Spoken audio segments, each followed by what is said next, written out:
जो कार्य तुम स्वयं कर सकते हो तब बात कह रहा हूं, स्वयं करना चाहिए, स्वयं करना चाहिए, इससे शक्ति बढ़ेगी।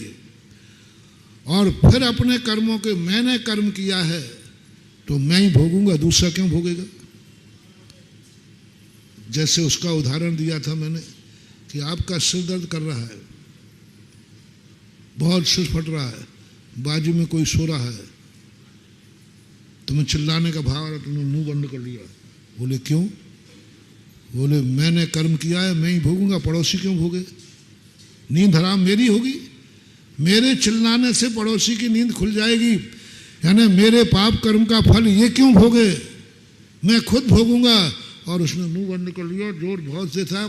मात इसलिए नहीं बोला कि मैंने कर्म किया है मैं भोगूंगा, इतने मात से जो 6 महीने में बीमारी नहीं जाती थी वो 6 दिन में खत्म हो जाएगी। मेरा कर्म मैं भोगूंगा, दूसरा क्यों भोगे मेरी करनी। मेरी इज्जत मेरे हाथ में है, मेरी बेइज्जती मेरे हाथ में है, मेरी बेइज्जती मैं दूसरों को क्यों करूं। हर कार्य में 24 घंटे, सब में, धर्म कार्य में दूसरे से क्यों कराऊं, मैं करूंगा। बुरे कार्यों में भी अच्छे कार्यों में भी स्वयं करने का प्रयास करो, दूसरे से नहीं कराना, दूसरे से नहीं कराना। मंदिर बनाना है, किसके लिए बनाना मंदिर? अपने लिए। कौन बनाए? हाँ, नहीं, ये भाव करो मंदिर मेरे लिए है, मैं मंदिर बनाऊंगा। समर्थ है तो, असमर्थ की बात नहीं कर रहा हूं, असमर्थ के लिए मैं दूसरा रास्ता बताऊंगा। समर्थ है तो भाव करो मैं मंदिर बनाऊंगा, मैं मूर्ति बैठा लूंगा, क्योंकि मैं समर्थ हूं, बना सकता हूं, दूसरे से नहीं बनाऊंगा। इसका बहुत सरल उदाहरण दे रहा हूं। आपके यहां मंदिर बनना है, आपके यहां चतुर्मास होना है, कुछ भी होना है, तो आपको 2 तरफ से पैसा आ सकता है। बाहर के लोग सारा पैसा देने को तैयार हैं तुम्हारे मंदिर का, पूरा मंदिर तुम्हारा बाहर के लोग बनाएंगे, और तुम समर्थ हो, तुम्हारा पैसा बच जाएगा। तो पहले 2 मौका आए, तुम भी समर्थ हो, वह भी बनाने के समर्थ है, दोनों ने भाव किया, तो आपका किस तरफ झुकाव होगा। और सरल करो, आपके डिब्बा में भी पूरी है और दूसरे के डिब्बा में भी पूरी है, और वो खिलाना चाहता है, पहले कौन सा खाओगे?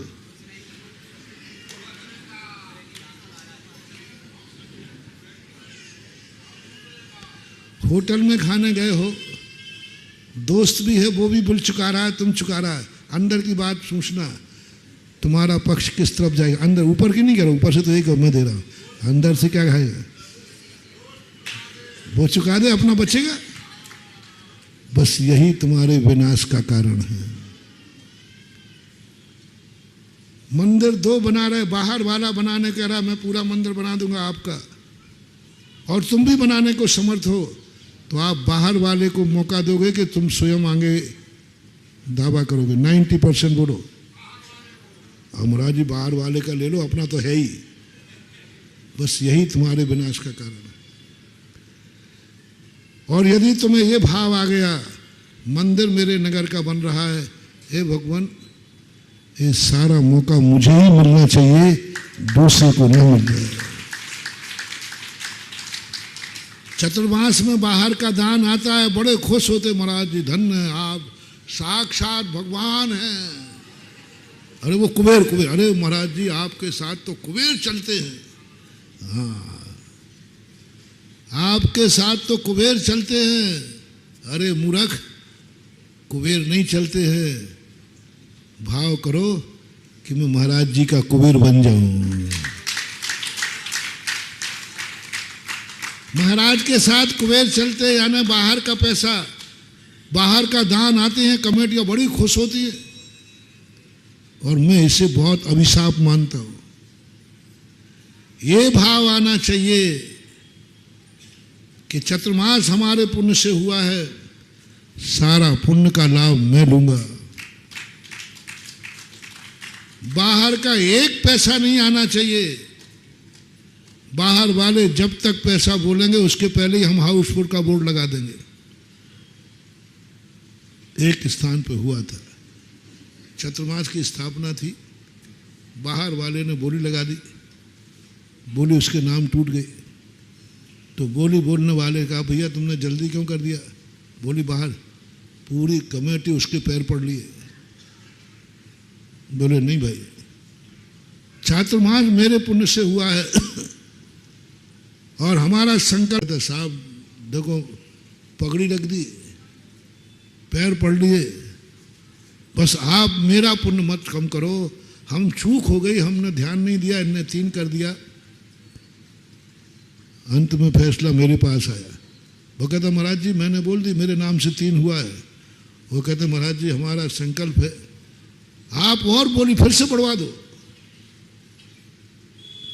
अंत में मुझे फैसले में आया, बाहर वाले को हराना पड़ा, वहां वाले को जिताना पड़ा। मैंने कहा होशियार, कभी भी दान के संबंध में ये भाव नहीं करना कि बाहर से आ जाए।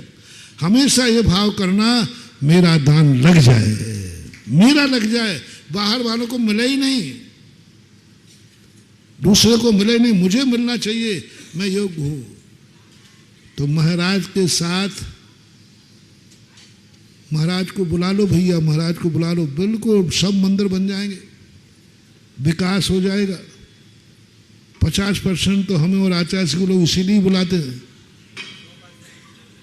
बोल दो जो है सो है, कोई कि बाबा जी आ जाएंगे तो, क्योंकि महाराज के साथ बड़े मोटे मोटे सेठ लोग आते हैं। तो मुझे नहीं बुला रहे, क्योंकि मेरे बिना वो सेठ आएंगे नहीं। तो महाराज को बुला लो तो सेठ, और सेठ आते ही बस वो तो बोलेगा पक्का है। महाराज के सेठ तो महाराज के